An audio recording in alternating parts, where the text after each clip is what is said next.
तो दोस्तों एक बार फिर से आप लोगों के सामने मैथ की बहुत ही इंपॉर्टेंट और शानदार वीडियो लेकर के इस वीडियो में हम लोग सीटेट से रिलेटेड क्वेश्चन को सॉल्व करने वाले हैं। यानी सीटेट के एग्जाम में मैथ के किस टाइप के क्वेश्चन पूछता है, ठीक है, तो उस टाइप के क्वेश्चन को हम लोग कवर करेंगे। और ये जितने भी क्वेश्चन मैं सॉल्व कराने वाला हूँ ये सीटेट के एग्जाम में ही पूछे हुए क्वेश्चन है, कोई अलग अलग क्वेश्चन नहीं है। तो चलिए हर क्वेश्चन को हम लोग कंसेप्ट और ट्रिक के साथ सॉल्व करने वाले हैं। यानी कि हर क्वेश्चन को मैं ऐसी ट्रिक बताऊंगा 10 से 15 मैक्सिमम 15 सेकंड लगेंगे, उससे ज़्यादा समय नहीं लगने वाला। पहला क्वेश्चन कह रहा है कि एक सदैव समबाहुभुज होता है। एक सदैव समबाहुभुज होता है क्या? एक पंचभुज सदैव समबाहुभुज होता है, एक वृत्त सदैव समबाहुभुज होता है, एक समद्विबाहु त्रिभुज सदैव समबाहुभुज होता है, या एक वर्ग सदैव समबाहुभुज होता है। दोस्तों इसका आंसर आता रहेगा, कमेंट करते रहिएगा। चलिए पहले जानते हैं कि बहुभुज होता क्या। आप जानते हैं कि 3 या 3 से अधिक भुजाओं से घिरी हुई आकृति को बहुभुज कहते हैं। जैसे त्रिभुज भी एक क्या है? बहुभुज है। वर्ग भी क्या है? एक बहुभुज है। आयत भी आयत वर्ग, जैसे 4 भुजाओं वाले जितने भी होते हैं।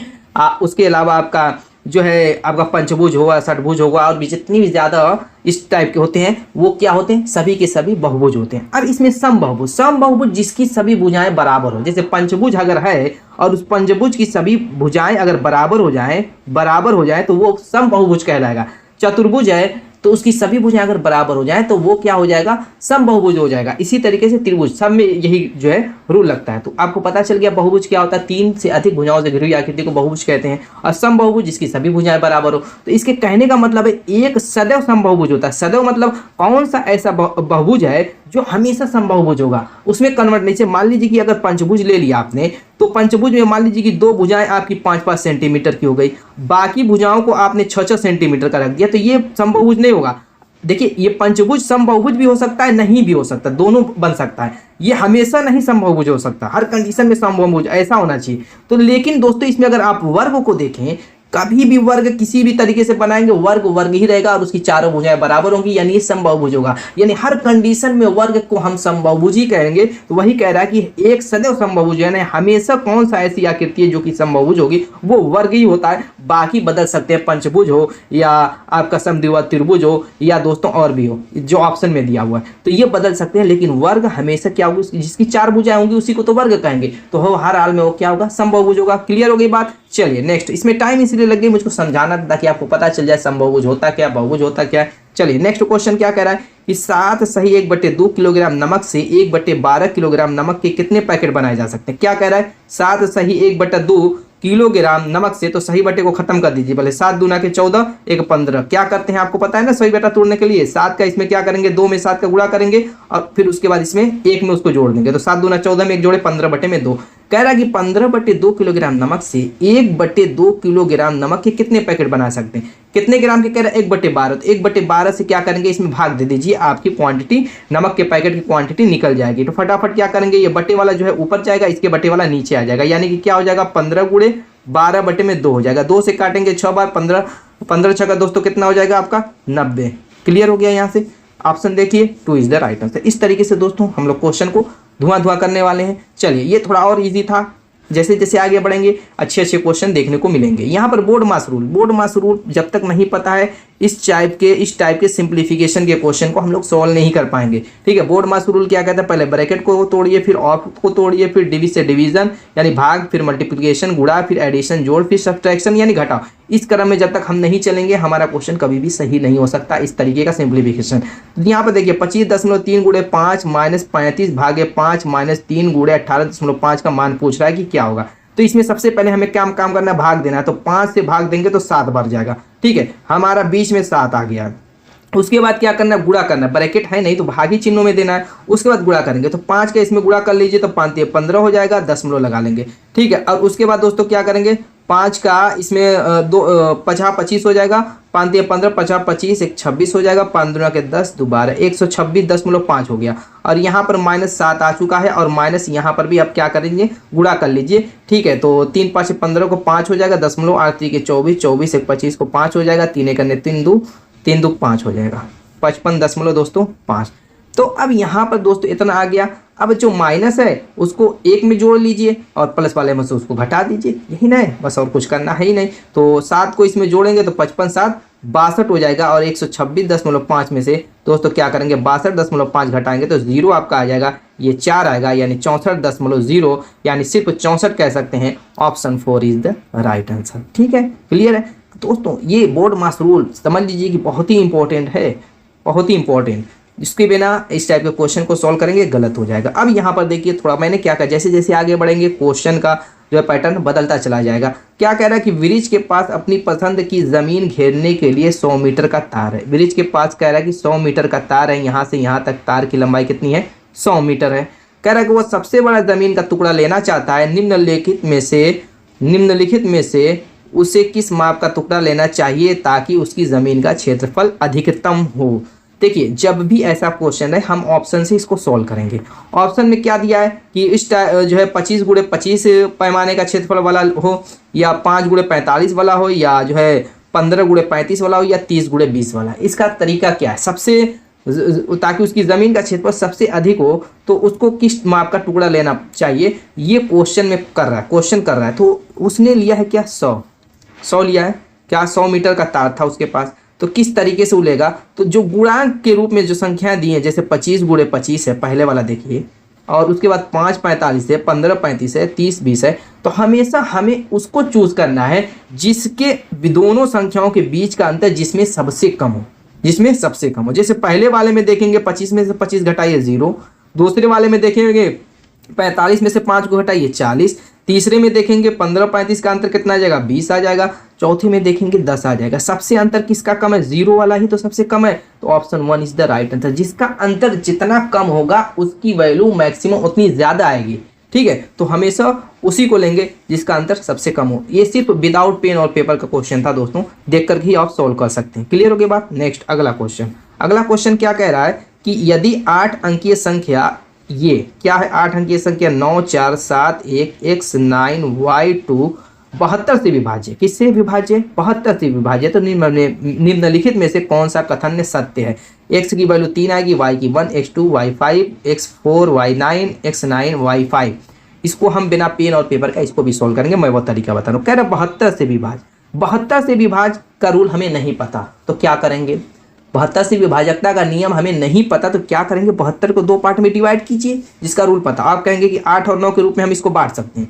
ठीक है, 8 का हमें पता है, 9 का पता। 8 का क्या होता है, 8 का रूल ये कहता है कि लास्ट की जो 3 अंक हैं अगर वो 8 से कट गए पूरी संख्या 8 से कट जाएगी। 9 का रूल क्या कहता है, इन कितनी भी बड़ी संख्या उनके अंकों का योग अगर 9 से कट गया तो वो संख्या कट जाएगी। तो हम इसमें क्या करेंगे, पूरा अच्छी तरीके से x y की वैल्यू निकालेंगे सोल्व करके, नहीं ऐसी गलती नहीं करना है। हमें सिर्फ क्या कर देना है, y का मान निकाल लेना है और ऑप्शन से हम चेक कर लेंगे। y का मान निकाल करके ऑप्शन से चेक कर लेंगे, क्योंकि ये कह रहा है तो निम्न में से कौन सा कथन सत्य नहीं है, कौन सा कथन कह रहा है सत्य नहीं है। तो चलिए देखते हैं y का मान। यहाँ पर देखिए y का मान निकालने के लिए हम 8 वाली विभाजकता के नियम का रूल अप्लाई करेंगे, क्योंकि y यहीं पे है। तो हमें 3 अंक लेना है, हमें 9y2 को हमें 8 से काटना है। अब y की वैल्यू हम क्या क्या रखेंगे कि ये 8 से कट जाएगा, क्या होगा, ये 9 की वैल्यू हम क्या क्या रखेंगे कि ये 8 से कट जाएगा। तो सबसे पहले हम क्या करते हैं, ऑप्शन नंबर 1 से उठाते हैं। अगर 1 रखने पर ये 8 से कट गया तो ये कथन सत्य होगा।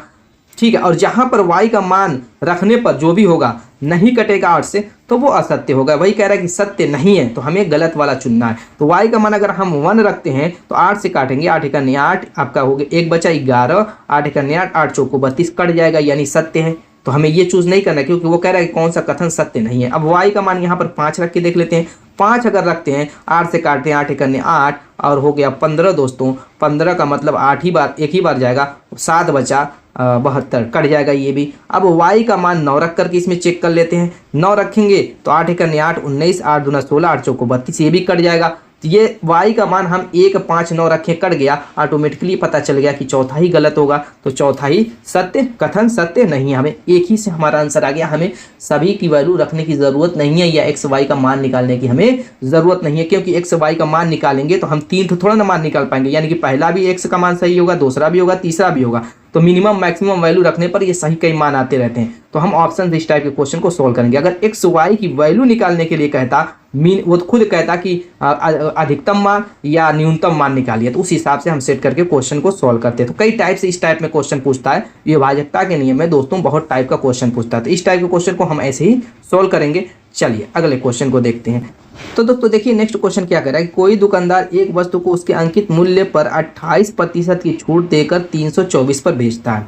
324 रुपया उसका सेलिंग प्राइस है, 324 रुपये की ये सेल कर रहा है और छूट कितने दे रहा है, एमआरपी पर वो छूट दे रहा है कितनी की, 28% की। चलिए ठीक है, कह रहा वस्तु का क्रय मूल्य 300 रुपया है, सीपी भी बता दिया कि 300 रुपया है, सीपी कह रहा है 300 रुपये। कर यदि उस वस्तु को उसके अंकित मूल्य पर 18% की छूट देता, यानी कि 28% के बजाय अगर इसी पर 18% की छूट देता तो कह रहा तब लाभ प्रतिशत क्या होता। तो इस कंडीशन में हम पहले सेलिंग प्राइस निकालेंगे, जब सेलिंग प्राइस निकल जाएगा कास्ट प्राइस सेलिंग प्राइस में अंतर देख लेंगे कितने का, उसके बाद लाभ प्रतिशत निकल जाएगा। बहुत दोस्तों ये मान के चलिए कि 10 से 15 या कैलकुलेशन में आपको जितनी टाइम लग जाए उतने ही देर में हम इस क्वेश्चन को सॉल्व करेंगे। कैसे, पहले हम एमआरपी निकालेंगे। क्या निकालेंगे, एमआरपी। तो एमआरपी निकालने के लिए क्या करेंगे, 324 रुपये की सेलिंग प्राइस है, ये 28% छूट देने पर 324 मिल रहा है, तो हम क्या करेंगे 324 गुणा बनाएंगे और 100 लिख करके बटे में डिस्काउंट कर रहा है तो 100 में से 28 को घटा दीजिए 72, ये आपका क्या हो गया, एमआरपी निकल जाएगा। अब एमआरपी देखिए काट लीजिए, किससे कट रहा है, तो 8 से काटेंगे, 4 से काटेंगे या 9 से काटेंगे। 9 से काट कर देख लीजिए, 9 तरीके 27, 9 तरीके 27, 9 छक्का 54, 9 से काटेंगे 9 आठे 72। अब किससे काट सकते हैं, 4 से काटिए, 4 9 36, 4 से काटेंगे 2 बार, ये 2 से काटेंगे 50 बार, यानी 9 5 45, 450 रुपये एमआरपी हो गया, 450 रुपये। कह रहा है कि इसी एमआरपी पर यदि वो अंकित मूल्य पर 18% की छूट देता, कितने की, 18% की, तो इसके 18% की छूट निकालने के लिए हम क्या करेंगे, अब जो है इसमें 100 में से 18 को घटाइए, कितना आएगा, आप कहेंगे कि 82 आएगा, 82 बटे में 100 कर देंगे। अब ये हमारा क्या निकलेगा, सेलिंग प्राइस निकल जाएगा 18% छूट पर, 18% छूट पर सेलिंग प्राइस। मार दीजिए, 0 से 0 मारेंगे, 5 9 45, 5 से काटेंगे 5 दूना 10, 2 से काटेंगे 41 बार, आपका आ जाएगा कितना दोस्तों, 9 1 9, 9 चौको 36, 369 रुपया। और कह रहा है कि जो इसका कास्ट प्राइस है वो 300 रुपया है, सेलिंग प्राइस हमारा 18% पर निकल गया कितना, 369।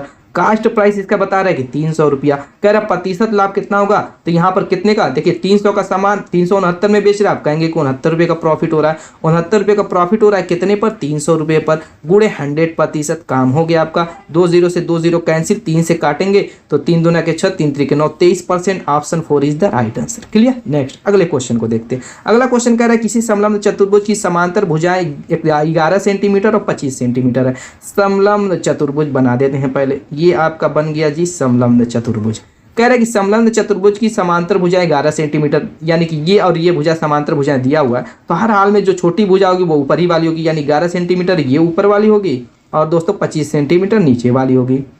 आगे कह रहा है उनके बीच की दूरी 12 सेंटीमीटर है, यानी कि ये ऊंचाई जो है बीच की दूरी यहाँ पर बना लीजिए, यहाँ पर कहीं पर भी कितना कह रहा है 12 सेंटीमीटर है। चलिए ये भी ठीक है। कह रहा है उसका क्षेत्रफल उस आयत के क्षेत्रफल के बराबर है जिसकी भुजाएं 3 संबंधित 2 के अनुपात में है। कह रहा है कि आयत की जो भुजाओं का अनुपात है 3 संबंधित 2 है, यानी कि एक भुजा उसकी बड़ी वाली 3x मान लेते हैं और दूसरी भुजा ऑटोमेटिकली 2x हो जाएगी। क्लियर है, अनुपात के हिसाब से भुजाओं को मान लेंगे, मान लिया 3x 2x।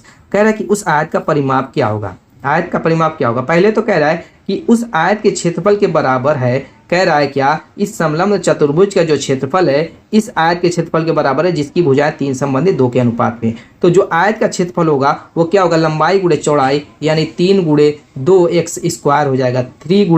3x से गुणे 2x से करेंगे तो 3 दूना के 6x स्क्वायर हो जाएगा। इसका आयत का क्षेत्रफल कह रहा है कि यही उस समलंब चतुर्भुज के बराबर है जिसकी भुजाएं 11 25 12 है। तो समलंब चतुर्भुज का क्षेत्रफल का सूत्र क्या होता है, समांतर भुजाओं का योग गुणे ऊंचाई बटे में 2। समांतर भुजाएं 11 25 है तो इनका योग कर लीजिए, कितना हो जाएगा 36 गुणे ऊंचाई 12 बटे में 2। यहाँ से x की वैल्यू निकाल लेंगे तो उसके बाद आयत की लंबाई चौड़ाई हमारी निकल जाएगी। चलिए मार देते हैं इसको 6 से बार, 6 से ये 6 कट जाएगा, x स्क्वायर बराबर 36, तो x बराबर दोस्तों 6 हो गया। x बराबर 6 हो गया तो x आयत की लंबाई कितनी हो जाएगी, 6 3 के 18 और चौड़ाई कितनी हो जाएगी दोस्तों 6 दूना के 12। आयत का परिमाप क्या होता है, आयत का परिमाप दोस्तों बराबर क्या होता है, आयत का परिमाप बराबर क्या होता है, आप कहेंगे कि 2 गुणे लंबाई प्लस चौड़ाई, 2 गुणे लंबाई प्लस चौड़ाई। तो इन दोनों को जोड़ लीजिए तो 18 30 हो जाएगा, 2 गुणे लंबाई प्लस चौड़ाई 30, लंबाई चौड़ाई 30 आएगा, 18 12 और ये आपका 60 आ जाएगा। ये आपका आंसर होगा, option 4 is the right answer. कितनी टाइम लग रही है दोस्तों, देखते जाइए। अगला क्वेश्चन कह रहा है 2 परिमेय संख्याओं का गुणनफल -40 बटे में 3 है। कर यदि इन दोनों संख्याओं में से एक -5 बटे में 2 है तो दूसरी संख्या का व्युत्क्रम निम्न में से किसके बीच में होगा। कह रहा है कि दो संख्याएं परिमेय संख्या उनका गुणनफल यानी x गुणे y बराबर कह रहा है कि -40/3 है। यदि कह रहा है कि उसमें से एक संख्या -5/2 हो, मान लेते हैं x की वैल्यू 5/2 है, तो दूसरी संख्या निकाल लेंगे। यहाँ पर दूसरी संख्या निकाल लेंगे। क्लियर है, कोई दिक्कत यहाँ पर होगी? चलिए निकाल लेते हैं। यहाँ पर दोस्तों माइनस से माइनस खत्म कर देते हैं, दोनों में माइनस हो गया, माइनस से माइनस खत्म हो गया। अब कुछ काट रहे हैं तो काट लें, 5×40 8 बार का जाएगा और 8 का तिर्यक गुणा होगा तो 8 दूना 16/3 हो जाएगा। क्या हो जाएगा दोस्तों यहाँ पर 16/3, y बराबर 16/3। अब कह रहा है कि जो ये संख्या दूसरी संख्या इसका व्युत्क्रम यानी इसका व्युत्क्रम की बात कर रहा है। इसका व्युत्क्रम का मतलब इस संख्या को हम पलट देंगे। कह रहा है कि दूसरी संख्या का व्युत्क्रम निम्न में से किनके बीच में होगा। अब ये 1/4 1/3 है, 3/20 9/। अब ऑप्शन से ही इसमें चेक करेंगे। व्युत्क्रम हमारा निकल चुका है, दूसरी संख्या y निकाला, उसका व्युत्क्रम हमने कर दिया 3/16। अब 3/16 किनके बीच में होगा कैसे पता करेंगे? जैसे पहला ऑप्शन है 1/4 1/3। अगर दोस्तों दोनों में हम 16 के गुणक के रूप में अगर हर को हम कन्वर्ट कर दे तो हमारा मामला भी सेट हो जाएगा। तो यहाँ पर हर के रूप में देखिए 16 के रूप में कन्वर्ट हो रहा है, 16 के रूप में या 16 के गुणक के रूप में।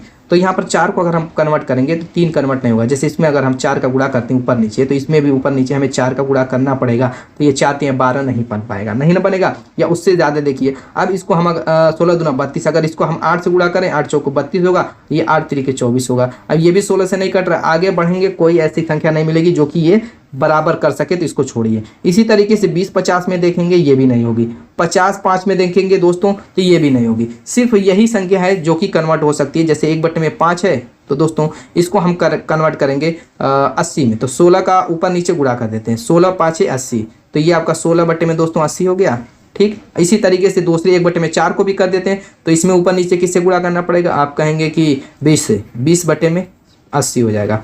अब यहाँ पर इसको भी हम वैसे ही कन्वर्ट कर देंगे 3/16 को भी 80 के रूप में, तो 16 5 80, ऊपर नीचे 5 से 5 3 15, देखिए 15/80 आ गया। अब ये 16 और 20 के बीच में ही 15/80 है। तो वही पूछ रहा था कि यदि उन दो संख्याओं में से एक -5/2 तो दूसरी संख्या व्युत्क्रम निम्न में से बीच में स्थित है, यानी किन दो संख्याओं के बीच में स्थित है, तो option 4 is the right answer. Clear, बात समझ में आ गई? बहुत सारे क्वेश्चन ऑप्शन से ही सॉल्व हो जाते हैं, ठीक है, बस समझ में आना चाहिए दोस्तों। नेक्स्ट क्वेश्चन को देखते हैं क्या कह रहा है।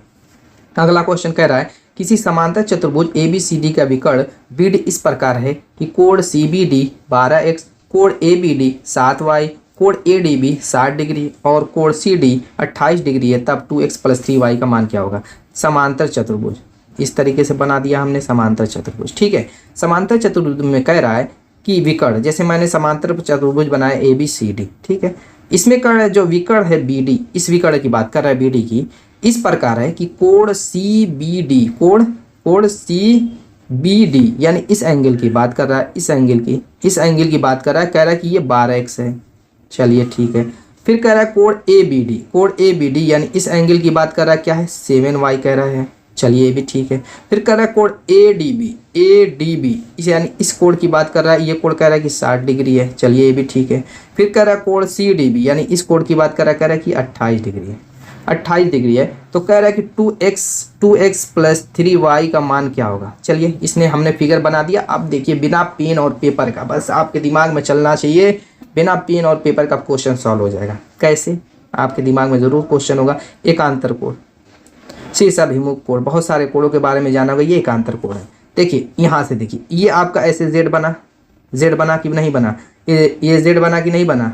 समांतर कोण में ये कोण और ये कोण हमेशा बराबर होते हैं, तो वही मैं दिखा रहा हूँ कैसे बराबर होते हैं वो समझिए। जैसे ये Z बना तो ये एंगल इसी एंगल के बराबर होगा, यानी कि 12x बराबर क्या हो जाएगा 60 हो जाएगा। x बराबर क्या हो जाएगा 12 5 60 5 डिग्री, x की वैल्यू 5 डिग्री हो गई। इसी तरीके से ये कोण क्या हो जाएगा, इसके बराबर हो जाएगा। आप सोचेंगे कि वो कैसे, मैं दिखा देता हूँ। देखिए इससे इस कोण से, ठीक है, इससे क्या हो जाएगा, ये 28 डिग्री और 7y बराबर हो जाएगा। तो 7y बराबर 28 डिग्री यानी y बराबर 7 चौको 28, 4 आ गया। बस मान रख दीजिए। यहाँ पर x का मान 5 रखेंगे तो ये 10 हो जाएगा, और यहाँ पर अगर 4 रखेंगे y का मान तो चाहते हैं 12, 12 10 22 degree. Option 4 is the right answer. Next question देखिए दोस्तों क्या कर रहा है। सिंपल सा क्वेश्चन है, कह रहा है यदि x बराबर इतना हो तो x में क्या जोड़ा जाए जिससे योगफल 1.1 प्राप्त हो जाए। पहले तो हम x को सॉल्व कर लेते हैं, x की वैल्यू सॉल्व करके निकाल लेते हैं। इसमें देखिए ये माइनस में है, ठीक है, और बाकी संख्या प्लस में तो प्लस वालों को पहले जोड़ लेते हैं। तो दशमलव के 4 स्थान पर ये 1 है, 1 लिख लेंगे क्योंकि और दशमलव के स्थान पर 4 अंक। दशमलव के तीसरे स्थान पर 1 था, यहाँ पे दशमलव के तीसरे स्थान पर 1 1 2 हो जाएगा। और उसके बाद आपका दशमलव के 2 स्थान पर 0 है, यहाँ पे दशमलव के दूसरे स्थान पर 1 है, यहाँ पर दशमलव के 1 है, यानी यहाँ पर भी 2 हो जाएगा। पहले स्थान पर 1, पहले स्थान पर 1, 2 हो जाएगा। 0.11 यहाँ पर 10 1 था तो 11 हो गया। अब यहाँ पर -12.101 है, तो बड़ी संख्या इसमें से हम घटा लेते हैं। 12.101 में से 11.2221 को हम घटाएंगे। एक चीज़ ध्यान दीजिएगा, बड़ी संख्या माइनस में है तो आपका नीचे भी माइनस ही में आएगा, लेकिन घटाना है। घटा लीजिए, चलिए यहाँ पर 10 हो गया, 9 हो जाएगा, और यहाँ पर दोस्तों 10 हो गया, ये 8 हो जाएगा। यहाँ पर दोस्तों 9 हो गया तो ये 7 हो जाएगा। यहाँ पर भी 10 हो गया तो ये दोस्तों 8 होगा। 0.0 ये माइनस में आया है। तो कह रहा है कि x में क्या जोड़ा जाए, यानी कि ये जो संख्या आई है x की, इसमें कह रहा है कि क्या जोड़ा जाए। मान लेते हैं कि y जोड़ा जाए, इसमें क्या कह रहा है y जोड़ा जाए, तो हमें 1.1 प्राप्त होगा। इस तरीके से भी सोच सकते हैं। अब यहाँ पर ये माइनस है, उधर जाएगा, इसमें प्लस हो जाएगा। प्लस हो जाएगा तो दोस्तों 1.1 यहाँ तो 1 ही रहेगा, और इस 8 में 1 जोड़ेगा, 9789, ये आपका आंसर हो जाएगा। 1.9789 option 2 is the right answer. अगले क्वेश्चन की तरफ चलते हैं। अगला क्वेश्चन क्या कह रहा है, किसी लंबवृत्तीय बेलन का वक्र पृष्ठ क्षेत्रफल 4400 सेंटीमीटर का स्क्वायर है। ये बताइए मुझको, बेलन का वक्र पृष्ठ क्षेत्रफल का सूत्र क्या होता है, पहले ये जानना होगा। सूत्र क्या होता है वक्र पृष्ठ क्षेत्रफल का सूत्र क्या होता है? आप कहेंगे कि 2πr/h, नहीं पता था, जान लीजिए। और यही बराबर दिया हुआ है 4400 सेंटीमीटर का स्क्वायर। आगे कह रहा है उसके आधार की परिधि 110 सेंटीमीटर है। परिधि क्या होती है वृत्त की?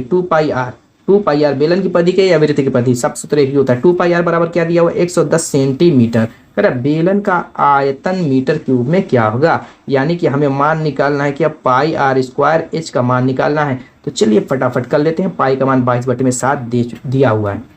अब इसमें करेंगे क्या, सबसे पहले हम h की वैल्यू निकालेंगे। कैसे? यहाँ पर 2πr का मान इससे उठा करके रख देंगे, तो यहाँ से आपका मान क्या हो जाएगा? 110h हो जाएगा। ठीक है, हमने इसमें रख दिया, 110h हो जाएगा बराबर 4400। 2 0 आपका कटेगा नहीं, 1 0 कटेगा। 1 0 से 1 0, 11 से काटेंगे, 11 चौक 44, यानी h की वैल्यू 40 आ गई। अब त्रिज्या का भी मान निकाल लेते हैं, क्योंकि 2πr बराबर आपका दिया हुआ 110, 2πr बराबर आपका दिया हुआ 110। तो यहाँ पर दोस्तों r की वैल्यू निकालनी है, 22/7 हो जाएगा। कितना हो जाएगा? जो ये आपकी पाई का मान यहाँ पे मैं डायरेक्ट रख रहा हूँ, 22/7 काटते हुए भी मैं चल रहा हूँ। 2 से इसको मैं काट दूंगा तो 2 5 55 आएगा।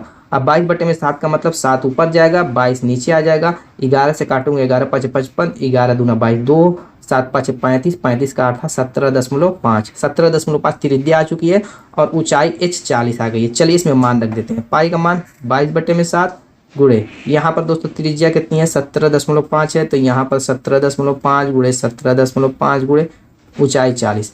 अब यहाँ पे जो काटना है काटिए, गुणा पूरा करके इसका मान आप लोगों को करना है कमेंट। ठीक है, डिजिटल सम से भी कर सकते हैं, डायरेक्टली भी कर सकते हैं। गुणा कर लीजिएगा, गुणा करके इसका मान निकाल करके हमें बताइएगा। ठीक है, ये 7 से कट जाएगा, इसको काट सकते हैं। 7 दूना के 14, 7 5 35, 2.5 आ जाएगा। बाकी ऊपर का गुणा करना है और कमेंट जरूर करना है, ताकि मुझको पता चले कि कुछ पल्ले आपको पड़ा है। चलिए अगले क्वेश्चन को देखते हैं। नेक्स्ट क्वेश्चन क्या कह रहा है? दो संपूरक कोणों का अंतर 20 डिग्री है। यदि उसमें से छोटा कोण P है तो 3P - 50 डिग्री का मान क्या होगा? संपूरक कोण। संपूरक कोण क्या होता है? देखिए, जब किन्हीं दो कोणों का योग, फॉर एग्जाम्पल इस तरीके से कोण है, ठीक है, यहाँ पर एक x है एक y है, इस तरीके से कोण है। जब दो कोणों का योग यानी x + y बराबर 180 डिग्री हो तो वहाँ पे संपूरक कोण कहते हैं। उसको क्या कहते हैं? संपूरक कोण। और पूरक कोण क्या होता है? जब दो कोणों का योग, जैसे ये x है ये y है, यानी x + y बराबर 90 डिग्री हो तो वहाँ पे पूरक होता है। संपूरक पूरक समझ में आ गया दो कोण। अब चलिए यहाँ पर संपूरक कह रहा है दो संपूरक कोणों का अंतर कह रहा है। मान लेते कि एक कोण x है, दूसरा y है। ठीक है, संपूरक कोणों का अंतर क्या कह रहा है? कह रहा है कि 20 डिग्री है। और संपूरक कोणों का योग कितना होता है? x + y बराबर 180 डिग्री होता है। क्या कह रहा है कि यदि छोटा कोण P है, तो दोस्तों छोटा कोण कौन सा होगा? हर हाल में y होगा, क्योंकि इसी को घटाया गया है। जिसको घटाएंगे वही तो छोटा होगा, तभी ना बड़े में से ही ना छोटा घटता है। तो इसको y को हम P मान लेंगे। छोटा कोण कह रहा है P है, तो 3P - 50 डिग्री का मान क्या होगा? क्या? 3P - 50। हम क्या करते हैं दोस्तों कि इसको घटा देते हैं। घटा दीजिए, ये खत्म। ये आपका -2P, और यहाँ पर -2P बराबर क्या हो जाएगा? -160 माइनस प्लस P बराबर 80 डिग्री। चलिए इसमें मान रख दीजिए 3P - 50 डिग्री में। तो P का मान 80 आया, 8 3 के 24, 240 में से 50 डिग्री घटाएंगे 190। 1 is the right answer. Next अगला क्वेश्चन कह रहा है कि यदि x बटे में y बराबर ये हो, x बटे में y बराबर ये हो तो x बटे में y प्लस y बटे में x टू द पावर -1 का मान क्या होगा। यहाँ से हम पहले x y को निकाल लेते तोड़ करके। तो यहाँ पर देखिए माइनस में पावर अगर रहे तो उसको पलट देंगे तो वो प्लस में हो जाएगी। क्या करेंगे नीचे ऊपर, यानी कि ये -3 बटे में 1 हो जाएगा और उस पर पावर क्या हो जाएगी 3 बन जाएगी। इसी तरीके से ये भाग है, भाग को जब गुणे में बदलते हैं तो ये भी उल्टा सीधा हो जाता है। पहले हम उसको नहीं करेंगे, आपको कंफ्यूज में हो सकता है, तो पहले भाग ही को रहने दीजिए और इसकी पावर को पहले माइनस को प्लस कर लीजिए। तो इसको भी भिन्न को ऊपर नीचे कर देते हैं, यानी 3 बटे में 2 करेंगे तो पावर क्या हो जाएगी, पावर 4 हो जाएगी, माइनस की जगह प्लस हो जाएगी। अब इसको हम गुणे में कन्वर्ट कर देते हैं, गुणे में करेंगे फिर भिन्न ऊपर नीचे हो जाएगा, यानी 2 बटे में 3 हो जाएगा। अब यहाँ पर देखिए 3 पर 4 पावर है, यहाँ पर 3 पर 3 पावर है, 3 पर 4 पावर है, यहाँ पर 3 पर 3 पावर है, बचेगा कितना बटे में 3 पर 1 पावर और माइनस हैया है, चूंकि 3 पावर है तो माइनस माइनस ही रह जाएगा, क्योंकि जब पावर सम रहेगी माइनस तभी प्लस में ना होगा, पावर विषम में तो माइनस ही रहेगा। इतना क्लियर है ना, कोई दिक्कत नहीं। चलिए माइनस को लिख लीजिए, पावर अब यहाँ पर 2 पे 4 पावर तो 2 दूना 4 दूना 8 दूना 16 हो जाएगा बटे में आप दोस्तों सिर्फ 3 ही रह जाएगा, क्योंकि 3 पावर तो कट चुकी है ऊपर नीचे से। यहाँ पर नीचे 3 पर 4 पावर है और ऊपर 3 पर 3 पावर है, एक का कोई मतलब नहीं, खत्म कीजिए। वो x बटे में y हमें पता चल गया, तो पूछ रहा है कि इसका मान क्या होगा, तो यहीं से हम फटाफट कर लेते हैं, -y बटे में x to the power -y to the power x to the power बटे में पावर -1, इसका मान पूछ रहा है। मैंने यहाँ पे डायरेक्ट x बटे में y का मान रख दिया, x बटे में y।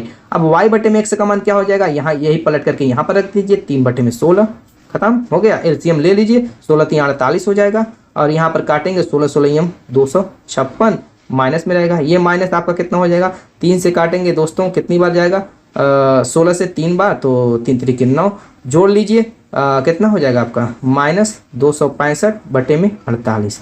ये क्या है -1 पावर है, इस पे क्या है -1 पावर है, पावर को प्लस में बदल देंगे क्या हो जाएगा 48 बटे में 265 हो जाएगा, इस पे 1 पावर हो जाएगी, सॉरी माइनस में बना रहा हूँ, 1 पावर हो जाएगी। 1 पावर को लिखने की जरूरत नहीं है, बस ये आपका आंसर हो जाएगा जो कि ऑप्शन 1 में दिख रहा है। नेक्स्ट क्वेश्चन, अगला क्वेश्चन क्या कह रहा है कि यदि a बराबर -2x² प्लस 12x, b बराबर इतना, c बराबर इतना, d बराबर इतना, तो a plus b plus c minus d में x² और x के गुणांकों का योग क्या होगा। फटाफट इसको भी कर लेते हैं। एक चीज ध्यान दीजिए, यहाँ पर a प्लस बी प्लस सी किया लेकिन -d किया है, तो d वाले को देखेंगे, d वाले को चिन्ह को बदल देंगे, जिस जो प्लस है उसको माइनस, जो माइनस है उसको हम प्लस कर देंगे, क्योंकि इसको घटाना है हमें। तो क्या करते हैं वही काम कर देते हैं, ये प्लस हो गया, देखिए चिन्ह सही नहीं बन रहा है, एक काम करते हैं ये प्लस हो गया, ये भी माइनस वाला प्लस, प्लस वाला माइनस, माइनस वाला प्लस। अब फटाफट कर लेते हैं। देखिए पहले x² वाले को लेंगे, यहाँ पर देखिए x² क्या है -2x² और x² इसमें क्या है 3x², तो -2 यानी बचा इसमें क्या सिर्फ x², एक x² बचा, फिर x² यहाँ पे -4x² यानी -3x² बचा, यहाँ पर भी -x², -3 का मतलब -4x² बचा।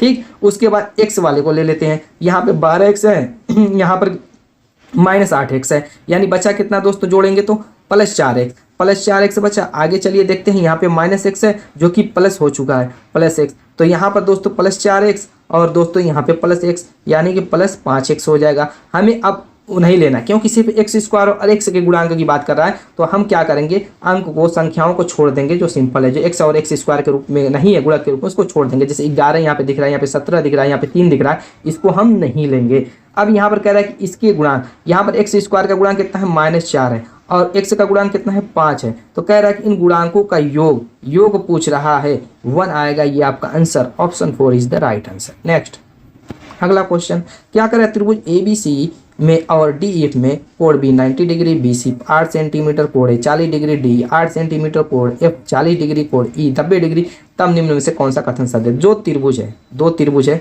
मैं बना देता हूँ, 2 त्रिभुज है, समकोण दिख रहा है क्योंकि एक कोण 90 डिग्री दिया हुआ है, ऐसे होगा, 2 त्रिभुज है ऐसे है। ठीक है, इसमें क्या कह रहा है कि कोण B 90 डिग्री, यानी ये कोण है, ये 90 डिग्री है, और कौन सा कोण 90 डिग्री कह रहा है, कोण E 90 डिग्री, कोण E 90 डिग्री, ये कोण E 90 डिग्री दिया हुआ है। अब आगे और क्या कह रहा है, कोण जो है कोण A 40 डिग्री, मान लेते हैं कि ये कोण 40 डिग्री है, या इसको भी मान सकते हैं, कोई भी ले लीजिए, कोई दिक्कत नहीं है, 40 डिग्री कोण A है, चलिए ठीक है। और कौन सा कोण 40 डिग्री कह रहा है, F, मान लेते हैं ये 40 डिग्री, जहाँ का कोण लेंगे वही सेम जगह का दूसरे वाले त्रिभुज का भी लेंगे।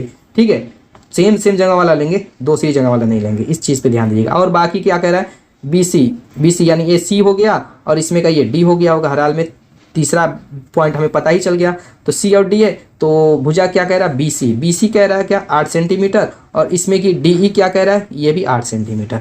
तो अब यहाँ पर दोनों त्रिभुज जो मुझको सर्वांगसम दिख रहे हैं। क्यों सर्वांगसम दिख रहे हैं, क्योंकि दो आपका ये क्या है, एक भुजा और दो कोण बराबर है।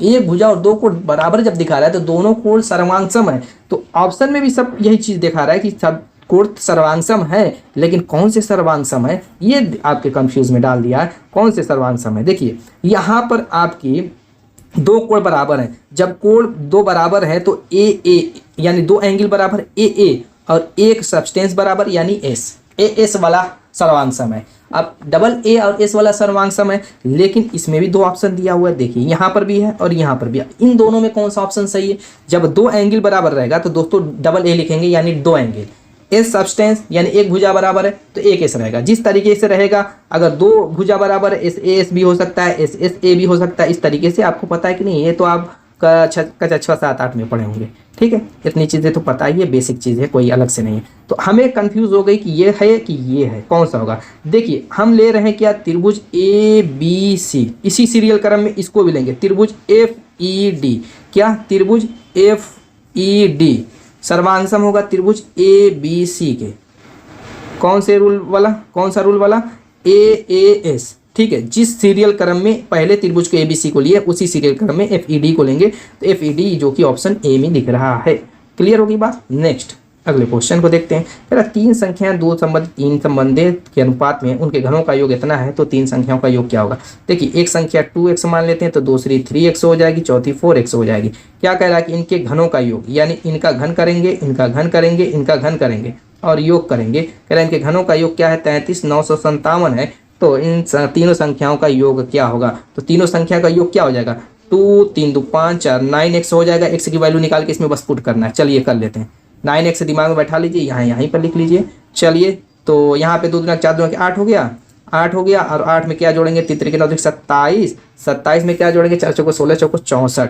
यानी कि ये आपका हो गया 8x³ लिख देता हूँ एक लाइन, कन्फ्यूजन ना हो, 27x³ और ये 4 चौको 16, चौको 64x³ और ये बराबर है 33,957 की। अब चलिए जोड़ लेते हैं। 7 4 11, 11 8 19, 19 6 2 8, 8 1 9, 99x³। अब जो है ये है 33,957 के। किससे कटेगा, 11 से काट दीजिए, 11 9 99, ये 11 से काट दीजिए, 11 तियाँ 33, 0 11 वारे 88, 11 7 77, 9 से काट दीजिए, 9 3 के 27, 9 चौको 36, 9 3 के 27, 343। x बराबर अंडर रूट 343 बराबर 7, 7 x की वैल्यू आ गई 9 7 63, 9x होगा इन संख्याओं का योग। Option 3 is the right answer. Next अगला क्वेश्चन।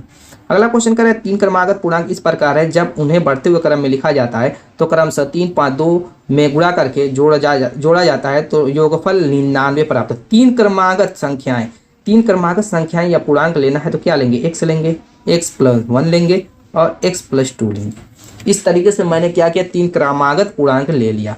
अब उसके बाद कह रहा है कि क्रमशः 3 5 2 से गुणा करके जोड़ा जाता है। क्या कह रहा है, किससे गुणा करके कह रहा है कि 3। देखिए लाइन थोड़ा सा एक मैं लिख देता हूँ। इन पूर्णांकों में पहले में किससे गुणा करेंगे, 3 से, तो ये आपका 3x हो जाएगा। दूसरे में क्या करेंगे, 5 से, तो 5x+1 हो जाएगा। तीसरे में क्या कह रहा है, 2 से, तो x+2 में 2 का गुणा कर दीजिए। कह रहा है कि इनका गुणा करके जोड़ा जाता है तो ये 99 के बराबर हो जाता है। तो पहली संख्या यानी आरंभिक संख्या x है और तीसरा पूर्णांक यानी कि ये वाला x+2 है का योग क्या होगा, इनका योग निकाल लीजिए। तो 2x+2 की हमें वैल्यू निकालनी है, बस इसी में पुट कर दीजिए x का मान निकाल करके। तो 3x हो गया, 5x 5 3 8 हो गया, 8 2 10x हो गया। 10x प्लस ये आपकी संख्या 5 करने 5 2 दूना के 5 4 9 हो गई, ये आपका 99 हो गया। इधर जाएगा 90 होगा, 10 से भाग देंगे, x बराबर 10 9 90, 9 हो जाएगा और 9 दूना के 18 2 20। Option 4 is the right answer. Clear होगी बात। नेक्स्ट अगली संख्या। अब ये आपकी लंबी चौड़ी संख्या क्वेश्चन दिख रहा है। अब इसको मैं कहूँ कि बिना पेन और पेपर का इसको भी सॉल्व करना है तो क्या मानेंगे, बिल्कुल ऐसा ही है। चलिए देखते हैं क्या है। यदि आंकड़े 30 8 7 3 17 15 21 24 29 23 का माध्यक x है तो इन आंकड़ों में 3 की जगह 33 और 8 की जगह 18 अगर हम रिप्लेस कर दें तो कह रहा है कि प्राप्त आंकड़ों का माध्यक y है तो y और x का अंतर क्या होगा, यानी y माइनस x का अंतर, y माइनस x पूछ रहा क्या होगा, y माइनस x पूछ रहा क्या होगा। पहली कंडीशन कह रहा है कि जो ये नॉर्मल सी संख्या थी, ये नॉर्मल सी संख्याओं का ये जो ग्रुप था, ये सीरीज थी, इनका माध्यक कह रहा था कि x है, तो क्या हम इसका माध्यक निकालने जाएंगे? माध्यक आप जानते हैं क्या होता है, पदों का योग, पदों का योग। इसका यूज नहीं करना, मैं बता रहा हूँ, बस पदों की संख्या, पदों की संख्या, ये माध्यक होता है। अब माध्यक इसका निकालेंगे, फिर इसमें हम क्या करेंगे, कह रहा है कि 3 की जगह 33, अब जहाँ जहाँ 3 है उसको ढूंढेंगे, उसकी जगह 33 लिखेंगे। फिर 8 की जगह कह रहा है 18, फिर जहाँ जहाँ 8 है वहाँ 18 लिख के फिर नया माध्यक y का मान निकालेंगे, फिर y में से x को घटाएंगे। तो इतनी टाइम एग्जाम में नहीं है, इसको ऐसे नहीं करना है। जो क्वेश्चन दोस्तों सेकेंडों में सॉल्व हो सके, क्यों उसमें हम टाइम बर्बाद करें, क्यों टाइम बर्बाद करें? इसमें हमें करना क्या है, देखिए किसके बदले क्या बदल रहा है उस पर आप ध्यान देंगे। देखिए कह रहा है 3 की जगह 33 लिखना है, तो इनका अंतर सिर्फ निकालिए, 33 और 3 का अंतर निकालेंगे, आप कहेंगे 30 आएगा। फिर 8 की जगह क्या बदल रहा है, 8 की जगह 18, इनका अंतर निकालेंगे 10 आएगा। इन दोनों को जोड़ लेंगे, आप कहेंगे 40 आएगा। अब टोटल पदों की संख्या यहाँ पे जो देख लेंगे कितनी है, 30, 8, यानी 1 2 3 4 5 6 7 8 9 10 है। बस 10 से भाग दे देंगे, जैसे बांधे निकालने के लिए पदों की संख्या से भाग देते हैं वैसी से भाग दे देंगे 4। ये आपका आंसर हो गया, option 4 is the right answer. तो दोस्तों उम्मीद है कि वीडियो पसंद आ गई, मिलेंगे इसे धमाकेदार के साथ नेक्स्ट वीडियो में, तब तक के लिए बाय बाय।